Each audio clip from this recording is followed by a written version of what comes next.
రాష్ట్రంలో నిరుద్యోగ సమస్యను శాశ్వతంగా పరిష్కరించేందుకు కృషి చేస్తానన్న సీఎం రేవంత్ రెడ్డి ఒక పక్క, యువత టెక్నాలజీని అందిపుచ్చుకొని రాష్ట్ర దేశ ప్రగతిలో ముందుండాలని సూచించే ఐటీ శాఖ మంత్రి శ్రీధర్ బాబు మరో పక్క. వీరిద్దరి ఆలోచనల నుంచి పుట్టుకొచ్చినవే అడ్వాన్స్డ్ టెక్నాలజీ సెంటర్స్ ఏటీసీ. వీరి ఆలోచనలను ఆచరణలో పెట్టేందుకు ముందుకొచ్చారు తాండూరు ఎమ్మెల్యే మనోహర్ రెడ్డి గారు. బాగా చదువుకొని ఉద్యోగం చేయాలని యువత కలలు కంటోంది.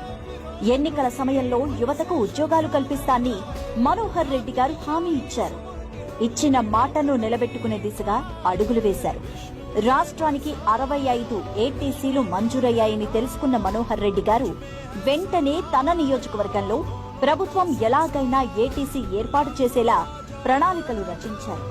మొదటి విడతలోనే తాండూరుకు ఏటీసీ వచ్చేలా పట్టు వదలని విక్రమార్కుడిలా ప్రయత్నాలు చేశారు.